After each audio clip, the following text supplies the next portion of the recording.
வணக்கம், இது உங்கள் தினக்கதிர். திமுக அரசு காவல்துறை நடவடிக்கை மூலம் போராட்டங்களை ஒடுக்குவதாக விமர்சித்த சிபிஎம் தமிழக செயலாளர் கே. பாலகிருஷ்ணன் மாநிலத்தில் அறிவிக்கப்படாத எமர்ஜென்சியை முதல்வர் மு.க.ஸ்டாலின் பிரகடனம் செய்துள்ளதாக குற்றம் சாட்டினார். விழுப்புரத்தில் சிபிஎம் கட்சியின் 24வது மாநில மாநாட்டில் பேசிய பாலகிருஷ்ணன், அரசியலமைப்பு சட்டத்தை சிதைக்கும் பாஜகவின் முயற்சிகளை முறியடிக்க திமுகவுடன் கூட்டணி வைத்துள்ளோம். இருப்பினும் தமிழகத்தில் சிறு போராட்டங்கள் மற்றும் திருமுனை கூட்டங்களுக்கு எதிராக கூட திமுகவின் நடவடிக்கைகள் ஜனநாயக கொள்கைகளை புறக்கணிப்பதை காட்டுகின்றன. அறிவிக்கப்படாத எமர்ஜென்சி அமல்படுத்தப்பட்டுள்ளதா என்று ஸ்டாலினிடம் கேட்கிறேன் என்றார். திட்டமிட்ட சிவப்பு வீரர்கள் பேரணி உட்பட பொதுக்கூட்டங்களுக்கு அனுமதி வழங்க காவல்துறை மறுத்ததற்கு பாலகிருஷ்ணன் ஏமாற்றம் தெரிவித்தார். அது கடைசி நிமிடத்தில் மறுக்கப்பட்டது. மக்களிடம் இருந்து அல்லது அவர்களை ஆதரிக்கும் கட்சிக்கு எதிராக திமுக அரசு ஏன் பயப்படுகிறது?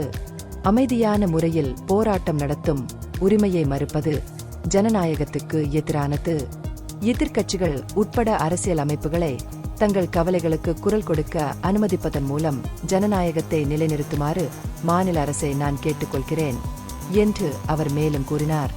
மாநாட்டில் சிபிஎம் கட்சியின் முக்கிய தலைவர்கள் பொலிட் பீரோ ஒருங்கிணைப்பாளர் Prakash Karat, Brinda Karat, G. Ramakrishnan, M. A. Baby, S. A. Perumal, Madurai MP S. Venkatesan உள்ளிட்டோர் கலந்து கொண்டனர்.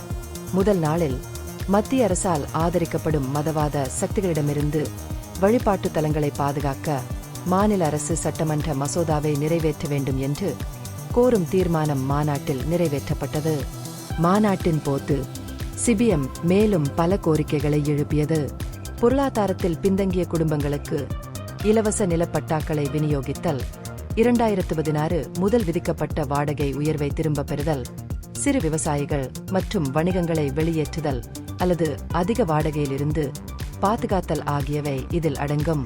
கோயிலுக்கு சொந்தமான சொத்துக்களில் வசிக்கும் ஏழை குடும்பங்களுக்கு இலவச வீட்டுமனை பட்டா வழங்குவதற்கான 2019ஆம் ஆண்டு அரசாணையை அமல்படுத்த வேண்டும் என்றும் வலியுறுத்தினர். ஒரு பொதுக்கூட்டத்தில் உரையாற்றிய பிரகாஷ் காரத் பிஜேபியின் ஆட்சியை விமர்சித்தார். அது பிளவுபடுத்தும் அரசியலையும் வகுப்புவாத பதட்டங்களையும் வளர்ப்பதாக குற்றம் சாட்டினார்.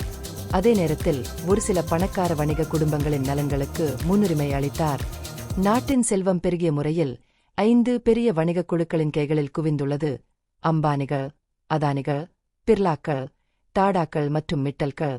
அவர்கள் இப்போது நாட்டின் மொத்த செல்வத்தில் 20% கட்டுப்படுத்துகிறார்கள் என்று காரத் கூறினார். இது உங்கள் தினக்கதிர். நன்றி.